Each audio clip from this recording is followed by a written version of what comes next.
I'm going to show you my trick for the easiest way to remove a basting stitch sewn on the Singer Heavy Duty 4452 sewing machine.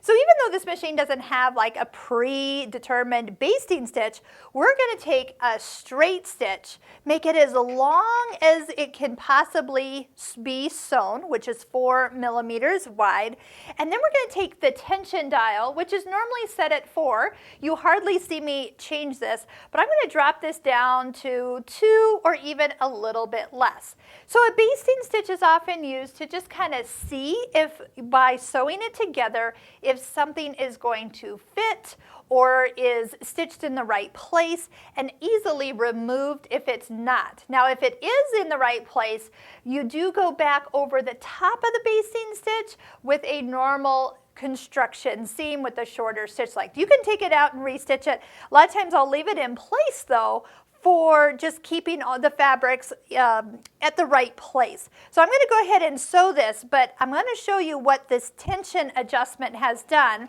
and where to look for the answer here. So you notice how quick the stitch is sewn with the longer stitch length. So basting is actually a very quick option. So on this side you just see the regular stitch, but because we loosened the top tension, it has pulled to the back side. And you're probably noticing these extra little dots, and you can even feel them. I can even hear them when my fingernail goes across them. But because it's so loose, you can get a hold of the bobbin thread and actually pull. So I'm barely pulling, and look, it's like it's on a curtain rod.